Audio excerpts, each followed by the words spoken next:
ಸಾರಿ.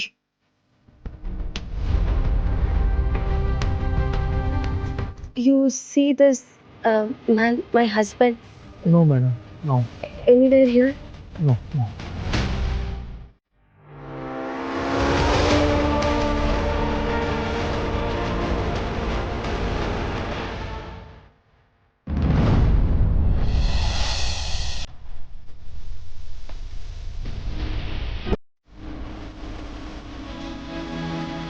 ಅಕ್ಕ,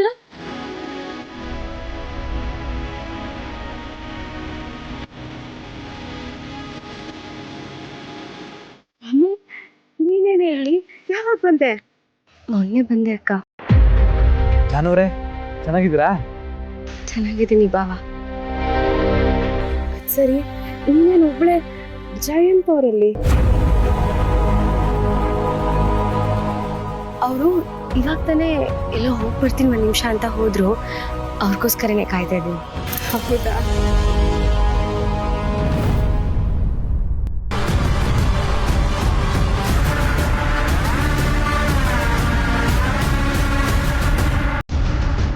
ಇವರಿಬ್ಬರು ಇಲ್ಲಿಗೆ ಯಾಕೆ ಬಂದರು? ಇಲ್ಲಾದರೂ ನೆಮ್ಮದಿಯಾಗಿರೋಣ ಅಂತಂದರೆ ಇಲ್ಲಿಗೂ ಬಂದು ಒಕ್ಕರ್ಸ್ಕೊಂಡಿದ್ದಾರಲ್ಲ. ನನ್ನ ನೆಮ್ಮದಿನ ಹಾಳು ಮಾಡೋಕ್ಕೆ ಬಂದಿದ್ದಾರೆ ಅನಿಸ್ತಾ ಇದೆ. ಜಯಂತ, ಈಗ ನೀನು ಕೇರ್ಫುಲ್ ಆಗಿರಬೇಕು. ಇನ್ನು ಜಾನ್ವಿ ಅವರು ಅಕ್ಕ ಅಕ್ಕ ಅಂತ ಎಮೋಷ್ನಲ್ ಆಗ್ತಾರೆ. ಎಮೋಷ್ನಲ್ ಆಗಿ ನೀನು ಸತ್ಯನೆಲ್ಲ ಬಿಚ್ಚಿಟ್ಬಿಟ್ರೆ ಏನು ಮಾಡ್ತೀಯಾ? ನೋ.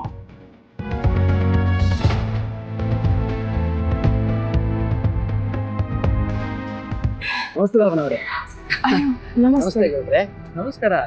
ಏನ್ ಸರ್, ನೀವು ಇಲ್ಲಿಗೆ ಬರ್ತೀವಿ ಅಂತ ಒಂದ್ ಮಾತು ಹೇಳಿದ್ರೆ ಎಲ್ಲರೂ ಮಾತಾಡ್ಕೊಂಡು ಒಟ್ಟಿಗೆ ಬರ್ಬೋದಾಗಿತ್ತಾನೆ. ಆ್ಯಕ್ಚುಲಿ ನಮಗೆ ಇಲ್ಲಿಗೆ ಬರೋ ಐಡಿಯಾನೇ ಇರಲಿಲ್ಲ. ಜಾನ್ವಿಯವರು ತುಂಬ ದಿವಸದಿಂದ ಈ ಜಾಗ ನೋಡಬೇಕು ಅಂತ ಆಸೆ ಪಟ್ಟಿದ್ರು. ಹಾಗಾಗಿ ನಾನೇ ಸರ್ಪ್ರೈಸ್ ಅಂತ ಕರ್ಕೊಂಡ್ಬಿಟ್ಟೆ. ಓಹ್, ಒಳ್ಳೇದಾಯ್ತು. ಆದ್ರೂ ಅಕ್ಕ, ನಿನ್ನ ನೋಡಿ ತುಂಬಾ ಖುಷಿ ಆಗ್ತಿದೆ ನನಗೆ. ನನಗೂ ಅಷ್ಟೇ ಜಾನು. ಹೊರಗಡೆ ಬಂದಾಗ ನಮ್ಮವರು, ಅದರಲ್ಲೂ ಸ್ವಂತದವ್ರು ಸಿಕ್ಕಿದ್ರೆ ಖುಷಿನೇ ಬೇರೆ.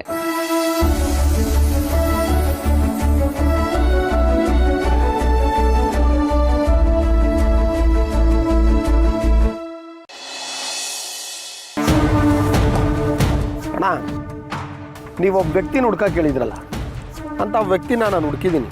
ಅವ್ನು ನನಗೆ ಭಾಳ ವರ್ಷದಿಂದ ಪರಿಚಯ ಇಲ್ಲದೆ ಇದ್ದರೂ ಭಾಳ ನಂಬಿಕಸ್ತನ ಥರ ಕಾಣಿಸ್ತಾನೆ. ನಾವು ಹೇಳಿದ ಕೆಲಸ ಎಲ್ಲ ಮಾಡ್ತಾನೆ. ಅದಕ್ಕೆ ಅವನು ಒಪ್ಕೊಂಡಿದ್ದಾನೆ. ನೋಡಲ ಪ್ರಕಾಶ, ಇಲ್ಲಿ ಸ್ವಲ್ಪ ಎಡವಟ್ಟಾದರೂ ಎಲ್ಲ ನನ್ನ ತಲೆಗೆ ಬಂದು ಸುತ್ಕೊಂಡ್ಬಿಡ್ತದೆ.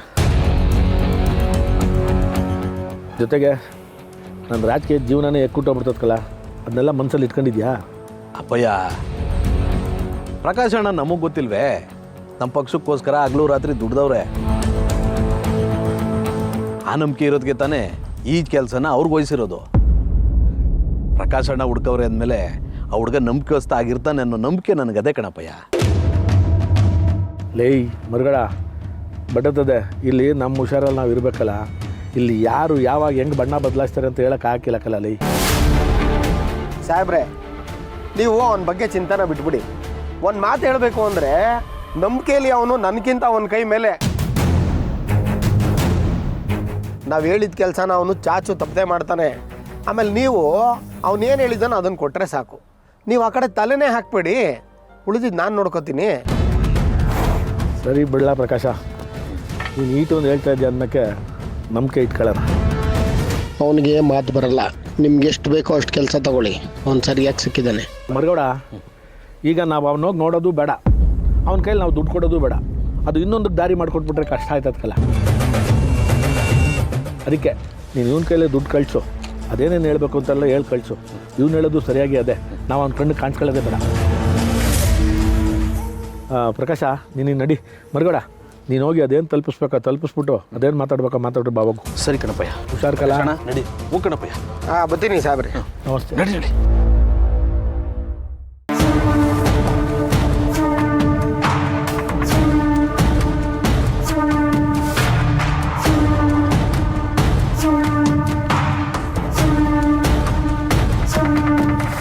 ಅಪ್ಪಯ್ಯ, ಇದ್ಯಾಕೆ ಟೆನ್ಷನ್ ಆಗಿದ್ದೀರಿ?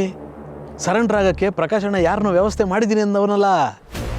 ಮರಗೌಡ, ಯಾರೋ ಬಂದು ಸರೆಂಡರ್ ಆಗ್ತಾವ್ರೆ ಅಂತ ನಾವು ಮೈ ಮರಿ ಅಂತ ಬೇಡಕ್ಕಲ್ಲ. ಯಾವಾಗ ಏನು ಬೇಕಾದರೂ ಆಗೋಗ್ಬೋದಕ್ಕಲ್ಲ. ನೀನು ನೋಡ್ಕೊಂಡಿರ್ಬೇಕು ನೋಡೋ, ಒಂದು ಮಾಡೋಕ್ಕೋಗಿ ಇನ್ನೊಂದು ಆಗೋಯ್ತದೆ. ಎಲ್ಲ ಬಂದು ನಮ್ಮ ಮೇಲೆ ಕೂತ್ಕೊಂಡ್ಬಿಡ್ತದೆ ಕಳೋ. ನಾವು ಈ ದಿನ ಕಷ್ಟಪಟ್ಟಿರೋದೆಲ್ಲ ವೇಸ್ಟ್ ಆಗೋಗ್ಬಿಡ್ತದೆ. ಸರಿ ಕಣಪ್ಪಯ್ಯ, ನನ್ನೆಲ್ಲ ನೋಡ್ಕೊತೀನಿ, ನೀವು ಆರಾಮಾಗಿರಿ. ಜಪ್ತಿ ಇಟ್ಕೋ.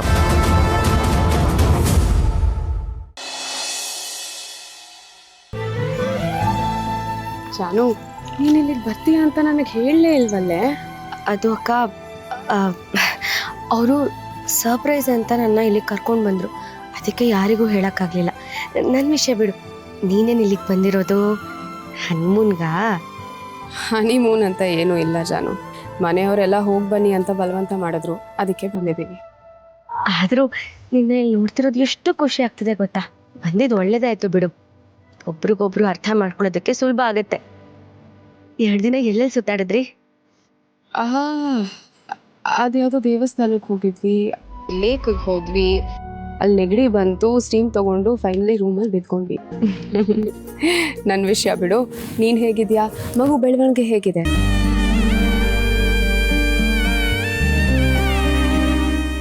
ಜಾನು, ಇಂಥ ಸಮಯದಲ್ಲಿ ನೀನು ಇಷ್ಟು ದೂರ ಬಂದಿದ್ಯಲ್ಲೇ, ಡಾಕ್ಟರ್ ಹತ್ರ ಎಲ್ಲ ಕೇಳ್ಕೊಂಡೆ ಬಂದಿದ್ದೀರಲ್ವಾ?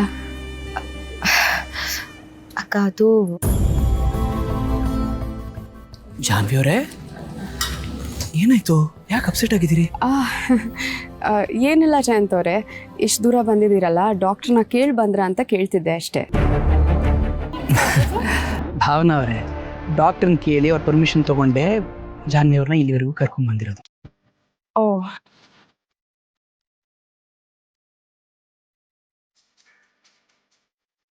ಜಾನು, ದೇವಸ್ಥಾನ ಸುತ್ಕೊಂಡ್ಬರೋಣವಾ?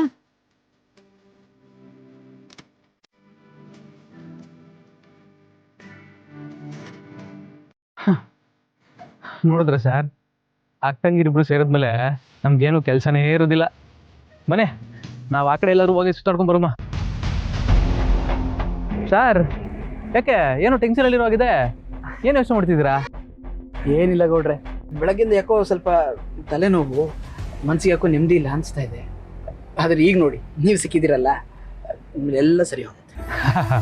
ಸರಿಯಾಗಿ ಹೇಳಿದ್ರಿ ನೋಡಿ.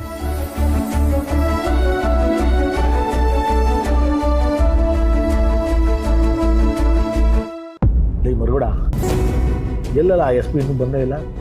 ಬೇಕು ಅಂದಾಗ ಬಿರಿನ್ ಬರಲ್ಲ, ಬೇಡ ಅಂದಾಗ ಬಿರಿನ್ ಬರ್ತಾರಲ್ಲ. ಟೈಮ್ ಆಯ್ತಪ್ಪ, ಇಷ್ಟೊತ್ತಾಗಲೇ ಬರಬೇಕಾಗಿತ್ತು. ಆಗ ಇಲ್ಲ ಬಂದ್ರಲ್ಲ. ಬರೀ ಸರ್ ಕಣ್ರಿ, ನಮಸ್ಕಾರ. ಕೂತ್ಕೊಳ್ರಿ. ನೋಡ್ರಿ, ಈ ಆಕ್ಸಿಡೆಂಟ್ ವಿಷಯನ ಎನ್ಕ್ವೈರಿ ಅದು ಇದು ಅಂತ ಮುಂದಕ್ಕೆ ತಳ್ಳೋದೇ ಆಗೋಗದೆ. ಅದಕ್ಕೆ ನಾವೊಂದು ತೀರ್ಮಾನಕ್ಕೆ ಬಂದಿದ್ದೀವಿ. ಆಕ್ಸಿಡೆಂಟ್ ಮಾಡಿರೋದು ನಾನೇ ಅಂತ ಒಪ್ಕೊಳ್ಳೋದಕ್ಕೆ ನಮ್ಮ ಕಡೆಯಿಂದ ಒಬ್ಬ ಹುಡುಗನ ರೆಡಿ ಮಾಡಿದ್ದೀವಿ. ಇನ್ನು ಮುಂದಕ್ಕೆ ಅದೇನು ಮಾಡಬೇಕು ಅನ್ನೋದು ನಿಮಗೆ ಸೇರಿದ್ದು. ಎಲ್ಲ ಅರ್ಥ ಆಯಿತು ಗೌಡ್ರೆ, ಆದರೆ ಈ ಕಾರು ಅದ್ರ ಬಗ್ಗೆ ನೀವೇನು ತಲೆ ಕೆಡ್ಸ್ಕೊಬೇಡ್ರಿ ಕಣ್ರಿ.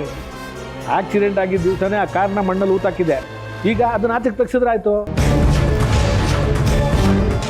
ಸರಿ ಗೌಡ್ರೆ, ನೀವು ಇಷ್ಟು ಹೇಳಿದ್ರಲ್ಲ, ನಿಮ್ಮ ಕೆಲಸ ಆಯಿತು ಅಂತ ಅಂದ್ಕೊಳ್ಳಿ. ನೀವು ಆ ಹುಡುಗನ ಸರೆಂಡರ್ ಆಗಕ್ಕೆ ಕೇಳಿ, ಮಿಕ್ಕಿದ್ದನ್ನು ನಾನು ನೋಡ್ಕೊತೀನಿ. ಸಾಹೇಬ್ರೆ, ಹಂಗೆ ಇನ್ನೊಂದು ವಿಷಯ, ಆ ಹುಡುಗನ ಮೇಲೆ ಹಾಕೋ ಕೇಸು ಅಷ್ಟೇನು ಸ್ಟ್ರಾಂಗ್ ಆಗಿರಬಾರ್ದು. ಅಂದರೆ ಆ ಹುಡುಗ ಈ ಕೇಸ್ನ ಉದ್ದೇಶಪೂರ್ವಕವಾಗಿ ಮಾಡಲಿಲ್ಲ. ಆ ಟೈಮ್ನಲ್ಲಿ ಗಾಳಿ ಮಳೆ ಜೋರಾಗಿತ್ತು, ರೋಡು ಸರಿಯಾಗಿ ಕಾಣದೆ ಆಯ ತಪ್ಪಿ ಈ ಅಚಾತುರ್ಯ ನಡೆದೋಯ್ತು ಅಂತ ಕೇಸ್ ಹಾಕ್ಬಿಡಿ. ಪಾಪ ಆಕ್ಸಿಡೆಂಟೇ ಮಾಡದೆ ಹುಡುಗ ಸರೆಂಡರ್ ಆಯ್ತವನೆ. ಅವನನ್ನ ಆದಷ್ಟು ಬೇರೆ ಬಿಡಿಸ್ಕೊಂಬರೋ ಜವಾಬ್ದಾರಿನೂ ನಮ್ಮದೇ ಸಾಹೇಬ್ರೆ. ಅದಕ್ಕೆ ನಿಮ್ಮ ಸಹಕಾರ ಇರಲೇಬೇಕು. ಹೌದು ಕಣ್ರಿ, ಆಕ್ಸಿಡೆಂಟ್ ಮಾಡಿರೋದು ನಾನೇ ಅಂತ ಆ ಹುಡುಗ ಬಂದು ಸರೆಂಡರ್ ಆದ್ರೂ ಆ ಹುಡುಗ ಹೆಚ್ಚಿನ ದಿನ ಒಳಗಡೆ ಇರಬಾರ್ದು. ಆ ಥರದ್ದು ಯಾವುದಾದ್ರೂ ಒಂದು ವೀಕ್ ಆಗಿರೋ ಕೇಸ್ನ ಅವನ ಮೇಲೆ ಬುಕ್ ಮಾಡಿ. ಹುಡುಗ ಎಷ್ಟು ದಿವಸ ಒಳಗಡೆ ಇರ್ತಾನೋ ಅಷ್ಟು ದಿವಸ ನಮ್ಮ ಜವಾಬ್ದಾರಿ. ಹೆಚ್ಚಿನ ದಿವಸ ಇದ್ದರೆ ಆಮೇಲೆ ಅದು ಬಂದು ನಮ್ಮ ತಲೆಗೆ ಸುತ್ಕೊಂಡ್ಬಿಡ್ತು. ನೀವು ಇಷ್ಟು ಹೇಳಿದ್ರಲ್ಲ, ಬಿಡಿ, ಎಲ್ಲ ನಾನು ನೋಡ್ಕೊತೀನಿ. ಸರಿ ಗೌಡ್ರೆ, ನಾನು ನೀನು ಹೊರಡ್ಲಾ? ಸರಿ ನಡ್ರಿ.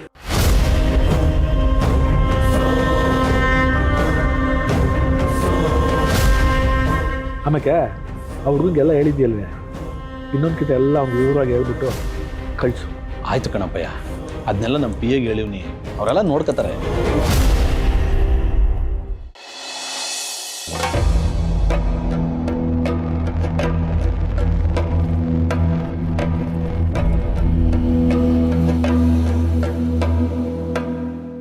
ಮತ್ತೆ ನಿಮ್ಮ ಬಿಸ್ನೆಸ್ ಎಲ್ಲ ಹೆಂಗೆ ನಡೀತಿದ್ದೋ? ಚೆನ್ನಾಗಿ ನಡೀತಾ ಇದೆ.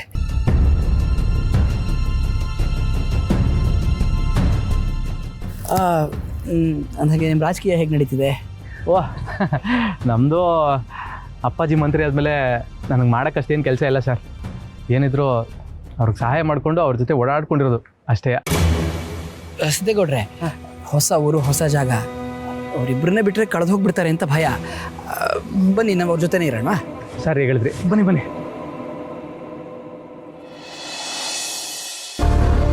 ಜಾನು, ಜಾನು, ನಾನು ಬಂದಾಗ್ಲಿಂದ ನೋಡ್ತಾನೆ ಇದ್ದೀನಿ. ನೀನು ಯಾಕೋ ತುಂಬ ಡಲ್ ಆಗಿದೆಯಲ್ಲೇ. ಮೊದಲೆಲ್ಲ ನನಗೆ ನೋಡಿದ ತಕ್ಷಣ ಎಷ್ಟು ಖುಷಿಯಿಂದ ಮಾತಾಡಿಸ್ತಿದ್ದೆ. ಈಗ ನೋಡಿದ್ರೆ ಆ ಖುಷಿನೇ ಕಾಣ್ತಿಲ್ಲ. ಯಾಕೆ? ಏನಾಯ್ತು?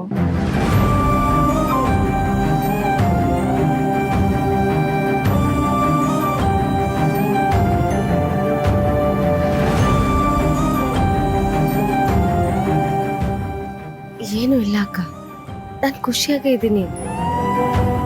ಇಲ್ಲ ಜಾನು, ನನ್ನ ಹತ್ರನೇ ನೀನು ಸುಳ್ಳು ಹೇಳಬೇಡ. ನೀನು ಹೇಗೆ ಅಂತ ನನಗೆ ಚೆನ್ನಾಗಿ ಗೊತ್ತು ಕಣೆ.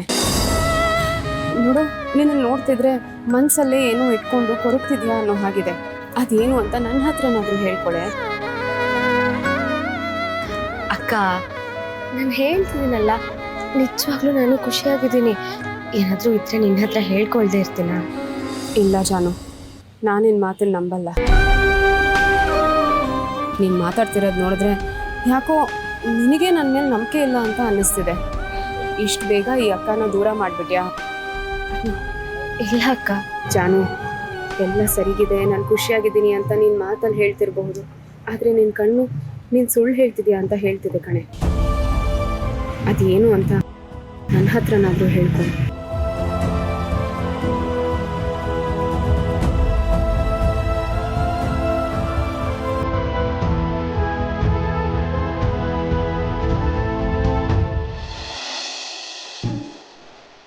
ಜಾನ್ವಿಯವರೇ, ಸಾರಿ, ಇಲ್ಲಿ ಪರ್ಸ್ನಲ್ ಮಾತಾಡ್ತಿದ್ರಿ ಅನ್ಸುತ್ತೆ, ಡಿಸ್ಟರ್ಬ್ ಮಾಡ್ತಾರೆ. ಇಲ್ಲ ಜಾನ್ತವ್ರೆ, ಅವಳು ಬಂದಾಗ್ಲಿಂದ ಯಾಕೋ ಡಲ್ ಆಗಿದ್ದಾಳೆ, ಅದಕ್ಕೆ ಯಾಕೆ ಅಂತ ಕೇಳ್ತಿದ್ದೆ ಅಷ್ಟೇ. ನಿಮ್ಗೇನಾದ್ರೂ ಗೊತ್ತಾ? ಅದು ಸರ್ಪ್ರೈಸ್ ಅಂತ ಹೇಳಿ ಇವ್ರಿಗೆ ಹೇಳ್ದೆ ಕರ್ಕೊಂಡು ಬಂದಿಲ್ಲ, ಅದಕ್ಕೆ ನನ್ನ ಮೇಲೆ ಕೋಪ ಮಾಡ್ಕೊಂಡಿದ್ದೆ. ಮತ್ತೆ ಫೋನ್ ಮಾಡಿಸಿ ಮಾತಾಡ್ಸಿದ್ದು ಆಯಿತು, ಏನು ಉಪಯೋಗ ಆಗಲಿಲ್ಲ, ಇನ್ನೂ ಕೋಪ ಮಾಡ್ಕೊಂಡೇ ಇದೆ. ರೀ, ಇವಾಗ ಇದೆಲ್ಲ ಹೇಳೋದು ಬೇಕಿತ್ತಾ? ಜಾನು, ಜಯಂತ್ ಅವ್ರು ಹೇಳೋದು ಸರಿಯಾಗೇ ಇದೆ ಕಣೆ. ಇಷ್ಟು ದೂರ ನಿನ್ನನ್ನು ಸರ್ಪ್ರೈಸ್ ಅಂತ ಕರ್ಕೊಂಡ್ಬಂದಿದ್ದಾರೆ ಅಂದಮೇಲೆ ನೀನು ಹೀಗಿದ್ರೆ ಹೇಗೆ? ಸರ್ಪ್ರೈಸ್ ಅಂದಮೇಲೆ ಖುಷಿಯಾಗಿರ್ಬೇಕು, ಈಗ ಕೋಪ ಮಾಡ್ಕೊಂಡಿರೋಕ್ಕಾಗತ್ತಾ? ಸರಿಯಾಗಿ ಹೇಳಿದ್ರಿ ಭಾವನಾ ಅವ್ರೆ. ನೋಡಿ, ಶ್ರೀಲಂಕಾ ಎಷ್ಟು ಸುಂದರವಾದ ದೇಶ, ಜಾಗಗಳೆಲ್ಲ ಎಷ್ಟು ಚೆನ್ನಾಗಿದೆ. ಇಲ್ಲಿಗೆ ಬಂದಮೇಲೆ ಮನ್ಸಿಗೆ ಸ್ವಲ್ಪ ನೆಮ್ಮದಿ ಅಂತ ಸಿಗ್ತಾ ಇದೆ. ಜಾನ್ವರಿಗೆ ಕೋಪ ಮಾಡ್ಕೊಂಡಿದ್ರೆ ನೆಮ್ಮದಿ ಎಲ್ಲಿದೆ? ಸಾಕು ಸಾಕು, ನಾನೇನು ಕೋಪ ಮಾಡ್ಕೊಂಡಿಲ್ಲ, ನಾನು ಆರಾಮಾಗೇ ಇದ್ದೀನಿ. ಸುಮ್ಮನೆ ಅಕ್ಕನ ಜೊತೆ ಸೇರಿಕೊಂಡು ನೀವು ನಂಗೆ ಕಾಡಿಸ್ಬೇಡಿ. ಹೇಗೋ ನಾವು 4 ಜನ ಸೇರಿದ್ದಂತೂ ಆಗಿದೆ. ನಿಮ್ಮೆಲ್ರಿಗೂ ಒಂದು ಸರ್ಪ್ರೈಸ್ ಇದೆ. ಸರ್ಪ್ರೈಸಾ? ಏನು ಹೇಳ್ತೀನಿ?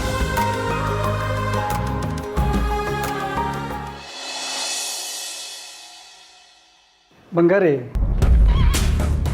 ಈ ಇತ್ತೀಚೆಗೆ ಯಾಕೋ ಭಾವನ ಮೇಲೆ ತುಂಬ ಸಿಂಪತಿ ತೋರಿಸ್ತಾ ಇದೆಯಾ? ಅವಳಿಂದ ನಮ್ಗೆ ಎಷ್ಟೆಲ್ಲ ತೊಂದರೆ ಆಗಿದೆ ಅಂತ ನೆನಪಿದೆ ಅಲ್ವಾ? ನೆನಪಿದೆ ರವಿ. ಆದರೂ ಮುಚ್ಚೋಗಿರೋ ನಮ್ಮ ಅಣ್ಣನ ಕೇಸ್ನ ರಿಓಪನ್ ಮಾಡಿಸಿದಾಳೆ ಅನ್ನೋ ಕರ್ಟಸಿ ಕೂಡ ಇದೆ. ಅದು ಅಲ್ಲದೆ ಖುಷಿ ಇವಾಗ ನಮ್ಮ ಜೊತೆನೇ ಇದ್ದಾಳಲ್ವಾ, ಸುಮ್ಮನೆ ನಾನು ಯಾಕೆ ಅವಳ ಮೇಲೆ ದ್ವೇಷ ಕಾರಲಿ? ಹಾಗಂತ ಅನಾವಶ್ಯಕವಾಗಿ ಏನಾದರೂ ನನ್ನ ತಂಟೆಗೆ ಬಂದರೆ ನಾನಂತೂ ಸುಮ್ಮನೆ ಇರಲ್ಲ. ರವಿ, SP ಫೋನ್ ಮಾಡ್ತಿದ್ದಾರೆ. ಹಲೋ, ಹೇಳಿ ಸರ್, ನಾನೇ ಸ್ಟೇಷನ್ ಹತ್ರ ಬರೋಣ ಅಂತಿದ್ದೆ, ಅಷ್ಟರಲ್ಲಿ ನೀವೇ ಫೋನ್ ಮಾಡಿದ್ರಿ. ನೀವು ಇಲ್ಲಿಗೆ ಬರೋ ಅವಶ್ಯಕತೆ ಇಲ್ಲ ಮೇಡಮ್, ಯಾಕಂದರೆ ನಿಮ್ಮ ಅಣ್ಣನ ಆಕ್ಸಿಡೆಂಟ್ ಕೇಸ್ಗೆ ಒಂದು ಹಿಂಟ್ ಸಿಕ್ಕಿದೆ. ಹಿಂಟ್ ಸಿಕ್ಕಿದೆಯಾ? ಏನದು? ಅದೇ ನಿಮ್ಮ ಅಣ್ಣವ್ರ ಕಾರಿಗೆ ಆಕ್ಸಿಡೆಂಟ್ ಆಗಿತ್ತಲ್ಲ, ಆ ಕಾರ್ ಸಿಕ್ಕಿದೆ. ಈಗ ಆ ಕಾರ್ ಬಗ್ಗೆ ಇನ್ಫಾರ್ಮೇಷನ್ನ ಕಲೆಕ್ಟ್ ಮಾಡ್ತಾ ಇದ್ದೀವಿ. ಅಂದಮೇಲೆ ಆಕ್ಸಿಡೆಂಟ್ ಮಾಡಿದವನು ಖಂಡಿತ ಸಿಗ್ತಾನೆ. ಇದು ನಿಜವಾಗ್ಲೂ ಗುಡ್ ನ್ಯೂಸ್ ಸರ್. ಆಕ್ಸಿಡೆಂಟ್ ಮಾಡಿದವನು ಸಿಕ್ಕಿದ್ರೆ ಅವನ್ನ ಮಾತ್ರ ಸುಮ್ಮನೆ ಬಿಡಬೇಡಿ ನೀವು. ಯೋಚನೆ ಮಾಡಬೇಡಿ ಮೇಡಮ್, ಅವನ ವಿಷಯ ಗೊತ್ತಾಗ್ತಿದ್ದಾಗೆ ನಾನೇ ನಿಮಗೆ ಫೋನ್ ಮಾಡ್ತೀನಿ. Sure sir. ಓಕೆ ಮೇಡಮ್, ಬಾಯ್. ರವಿ, ಆಕ್ಸಿಡೆಂಟ್ ಮಾಡಿರೋ ಕಾರ್ ಸಿಕ್ಕಿದೆಯಂತೆ. ಇವಾಗ ಆಕ್ಸಿಡೆಂಟ್ ಮಾಡಿದನು ಇನ್ನೇನು ಸಿಕ್ಬಿಡ್ತಾನೆ ಅಂತ ಹೇಳ್ತಿದ್ದಾರೆ. ಅವನೇನಾದರೂ ಸಿಕ್ಕಿದ್ರೆ ಅವನ್ನ ಮಾತ್ರ ಸುಮ್ಮನೆ ಬಿಡಬಾರ್ದು ರವಿ. ರವಿ, ನನ್ನ ಅಣ್ಣನ ಕೇಸ್ಗೆ ನ್ಯಾಯ ಸಿಕ್ಕೇ ಸಿಗುತ್ತೆ. ಆಕ್ಸಿಡೆಂಟ್ ಮಾಡಿರೋ ಸಿದ್ದು ಫಾರಿನಲ್ಲಿದ್ದಾನೆ, ಇಲ್ಲಿ ಕಾರ್ ಸಿಕ್ಕಿದೆ, ಅವನು ಸಿಗ್ತಾನೆ ಅಂತ ಹೇಳ್ತಿದ್ದಾರೆ. ಅಂದರೆ ಸಿದ್ದುನ ಅಲ್ಲೇ ಹೋಗಿ ಅರೆಸ್ಟ್ ಮಾಡ್ತಾರೆ. ಹೇಗಾದರೂ ಆಗಲಿ, ಅವನು ಸಿಕ್ಕಾಕೊಂಡ್ರೆ ನನ್ನ ದಾರಿನೂ ಕ್ಲಿಯರ್ ಆಗುತ್ತೆ. ಏನು ಯೋಚನೆ ಮಾಡ್ತಿದ್ಯಾ? ಅದೇ ಕಾರ್ ಸಿಕ್ತು, ಇನ್ನೇನು ಅವನು ಹಿಡಿತಾರೆ ಅಂತ ಹೇಳ್ದೆ ಅಲ್ಲ, ಅದ್ರ ಬಗ್ಗೆ ಯೋಚನೆ ಮಾಡ್ತಿದ್ದೆ.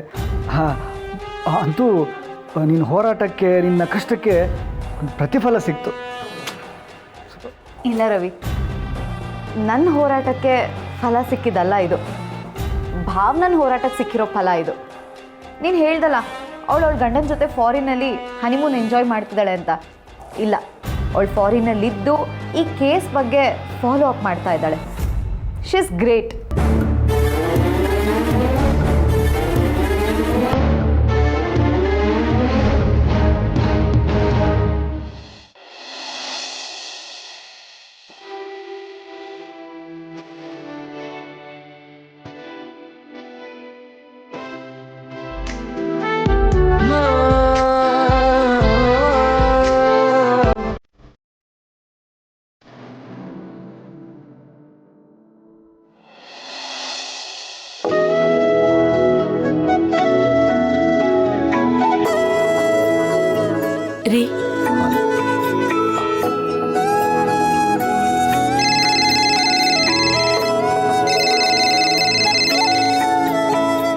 ರೀ, ಭಾವನಾ ಫೋನ್ ಮಾಡ್ತಿದ್ದಾಳೆ. ಓಹ್, ಸ್ಪೀಕರ್ಗೆ ಹಾಕ್ತೀನಿ. ಭಾವನಾ, ಹೇಗಿದೆಯಮ್ಮ? ವಾತಾವರಣ, ಊಟ ತಿಂಡಿ ಎಲ್ಲ ಸರಿಯಾಗಿದೆಯಾ? ಹಾಮ್ಮ, ಎಲ್ಲ ಸರಿ ಇದೆ. ಅಮ್ಮ, ನಿನಗೊಂದು ವಿಷಯ ಗೊತ್ತಾ? ನಾನು ಮತ್ತೆ ಸಿದ್ದು ಅವರು ಈಗ ತಾನೇ ಜಾನು ಮತ್ತೆ ಜಯಂತ್ ಅವ್ರನ್ನ ಮೀಟ್ ಮಾಡಿದ್ವಿ. ಹೌದಾ? ನೀವಿಬ್ರು ಯಾಕೆ ನಗ್ತಾ ಇದ್ದೀರಾ? ಅಲ್ಲಮ್ಮ, ಈಗ ತಾನೇ ನಿಮ್ಮಪ್ಪ ಆ ವಿಷಯ ಹೇಳ್ತಿದ್ರು, ಅದಕ್ಕೆ ನಗ್ತಾ ಇದ್ವಿ. ಮಗಳೇ, ಜಾನು ಫೋಟೋ ನೋಡಿದ ತಕ್ಷಣ ನಿಮ್ಮ ಅಮ್ಮಂಗೆ ಹೇಳಿದೆ ಇಬ್ಬರು ಒಂದೇ ಜಾಗಕ್ಕೆ ಹೋಗಿದ್ದಾರೆ ಅಂತ. ಅವಾಗ ಹೇಳಂದು ಯಾರಿಗಾರು ಒಬ್ರಿಗೆ ಫೋನ್ ಮಾಡಿ ಹೇಳಿ ಅಂತ. ನನಗೆ ಗೊತ್ತಿತ್ತು ನೀವಿಬ್ಬರು ಹಿಂಗೇನಾದರೂ ಹೋಗಿದ್ರೆ ಆಕಸ್ಮಿಕವಾಗಿ ಸಿಕ್ಕಿದ್ರೆ ಆ ಮಜಾನೇ ಬೇರೆ ಸಿಗಲಿ ಎಂದೆ. ಇವಾಗ ಹಂಗೆ ಆಗಿದೆ. ಅಂತೂ ನೀವಿಬ್ರು ನಮ್ಮ ಬಗ್ಗೆನೇ ಯೋಚನೆ ಮಾಡ್ತಿದ್ದೀರಾ ಅಂತ ಆಯ್ತು. ಹೌದು ಭಾವನಾ, ಬೇರೆ ಏನಿದೆ ಹೇಳು? ನೀವೆಲ್ಲರೂ ಅಲ್ಲಿ ಖುಷಿಯಾಗಿದ್ದೀರಾ, ಅದನ್ನ ಹತ್ರ ಇದ್ದು ನಾವು ನೋಡಕ್ಕಾಗ್ತಾ ಇಲ್ಲ. ಆದ್ರೆ ಒಬ್ರಿಗೊಬ್ರು ಮೀಟ್ ಆಗಿ ಖುಷಿಯಾಗಿದ್ದೀರಲ್ಲ, ನಮ್ಗಷ್ಟೇ ಸಾಕು. ನಿಮ್ಮನ್ ಬಿಟ್ರೆ ನಮ್ಗೆ ಯೋಚನೆ ಮಾಡೋದಕ್ಕೆ ಬೇರೆ ಏನಿದೆ ಹೇಳು? ಭಾವನಾ, ಜಾನು ಹೇಗಿದ್ದಾಳಮ್ಮ? ಪಾಪ ಅವಳ ಜೊತೆ ನಾನು ಮಾತಾಡೋಕ್ಕೆ ಆಗಲಿಲ್ಲ. ಹುಷಾರಾಗೇನೋ ಇದ್ದಾಳಪ್ಪ, ಆದ್ರೆ ತುಂಬಾ ಡಲ್ ಆಗಿದ್ದಾಳೆ. ನಾನು ನಿಮ್ಮಮ್ಮನಿಗೆ ಅದನ್ನೇ ಹೇಳಿದೆ. ಆ ಫೋಟೋ ನೋಡಿದ ತಕ್ಷಣ ಗೊತ್ತಾಯಿತು. ಅದಕ್ಕೆ ಇವಳು ಹೇಳಿದ್ಲು, ಆ ಅಳಿಯಂದ್ರು ಅವಳಿಗೆ ಸರ್ಪ್ರೈಸ್ ಕೊಡೋದಕ್ಕೆ ಅಂತ ಕರ್ಕೊಂಡು ಹೋಗಿದಾರಲ್ಲ, ಬಹುಶಃ ಅವಳಿಗೆ ಇಷ್ಟ ಆಗಿಲ್ಲ, ಅದಕ್ಕೆ ಹಂಗಿದ್ದಾಳೆ ಅಂದ್ಲು. ಹೌದು, ಜಯಂತ್ ಅವರು ಅದನ್ನೇ ಹೇಳಿದ್ರು. ಭಾವನಾ, ಅಳಿಯಂದ್ರು ನನಗೂ ಫೋನ್ ಮಾಡಿ ಇದೇ ವಿಷಯನ ಹೇಳಿದ್ರಮ್ಮ. ಇವಳೇನೋ ನನ್ನ ಮೇಲೆ ಕೋಪ ಮಾಡ್ಕೊಂಡ್ಬಿಟ್ಟಿದ್ದಾಳೆ, ಸ್ವಲ್ಪ ಖುಷಿಯಾಗಿರೋದಕ್ಕೆ ಹೇಳಿ ಅಂತ ಹೇಳಿದ್ರಮ್ಮ. ಆಮೇಲೆ ನಾನೇ ಅವಳ ಹತ್ರ ಮಾತಾಡಿ ಸಮಾಧಾನ ಮಾಡಿ ಆಚೆ ಎಲ್ಲ ಹೋಗ್ಬಾ ಅಂತ ಹೇಳ್ದೆ. ಈಗ ಹೇಗೂ ನಿನಗೆ ಸಿಕ್ಕಿದಾಳಲ್ವಾ, ಅವಳಿಗೊಂಚೂರು ನಗ್ನಗ್ತಾ ಇರೋದಕ್ಕೆ ಹೇಳಮ್ಮ. ಭಾವನಾ, ನಿನ್ ಜೊತೆ ಜಾನು ಇದ್ರೆ ಕೊಡಮ್ಮ, ಮಾತಾಡ್ತೀನಿ. ಅವ್ರು ಆಗ್ಲೇ ಹೊರಟ್ರು. ಹೇಗಿದ್ರು ಇವತ್ ಸಂಜೆ ಸಿಗೋಣ, ಒಟ್ಟಿಗೆ ಊಟ ಮಾಡೋಣ ಅಂತ ಅನ್ಕೊಂಡಿದೀವಿ. ನಾನು ಅವಾಗ ಮೀಟ್ ಮಾಡಿ ಹೇಳ್ತೀನಿ. ಸರಿಮಾ. ಸರಿ, ಹಾಗೆ ಮಾಡು ಭಾವನಾ. ಒಟ್ನಲ್ಲಿ ನಿಮ್ಮಿಬ್ಬರಿಗೂ ನಿಮ್ಮನ್ನ ಅರ್ಥ ಮಾಡ್ಕೊಳ್ಳೋ ಗಂಡ ಸಿಕ್ಕಿದಾರಲ್ಲ, ನಮ್ಗದೇ ಖುಷಿ. ನೀವಿಬ್ರು ಹೀಗೆ ಸುಖವಾಗಿರ್ಬೇಕನ್ನೋದೇ ನಮ್ಮ ಆಸೆ ಕಣಮ್ಮ. ಅನ್ಕೊಂಡಿರೋದು ಸಿಗದೆ ಹೋದ್ರು ಸಿಕ್ಕಿರೋದ್ರಲ್ಲಿ ಹೊಂದ್ಕೊಂಡು ಹೋಗ್ಬೇಕು ಅನ್ನೋದು ನೀನೇ ಹೇಳ್ಕೊಟ್ಟಿದ್ಯಲ್ಲಮ್ಮ. ನಾನೀಗ ಅದೇ ಪರಿಸ್ಥಿತಿಲಿದ್ದೀನಿ. ಸರಿ, ನೀವು ನಮ್ಮ ಬಗ್ಗೆ ತುಂಬಾ ಯೋಚನೆ ಮಾಡಬೇಡಿ. ನಾನು ಆಮೇಲೆ ಫೋನ್ ಮಾಡ್ತೀನಿ. ಆಯ್ತಮ್ಮ. ಸರಿ ಮಗಳೇ, ಹುಷಾರು, ಎಂಜಾಯ್ ಮಾಡ್ಕೊಂಡ್ ಬನ್ನಿ. ರೀ, ನಮ್ಮ ಭಾವನೆ ನೋಡಿದ್ರ ಬದುಕನ್ನ ಎಷ್ಟು ಚೆನ್ನಾಗಿ ಅರ್ಥ ಮಾಡ್ಕೊಂಡಿದ್ದಾಳೆ ಅಂತ. ಅವಳಿದ್ದಿದ್ದ ಪರಿಸ್ಥಿತಿಲಿ ಹೀಗಾಗ್ತಾಳೆ ಅಂತ ನಾನು ಅನ್ಕೊಂಡೇ ಇರಲಿಲ್ಲ. ವಿಜಯಲಕ್ಷ್ಮಿ, ಎಷ್ಟೇ ಆದ್ರೂ ಅವಳು ನಿನ್ನ ಮಗಳಲ್ವಾ, ನಿನ್ನ ಹಾಗೆ ಗಟ್ಟಿಗಿತ್ತಿ.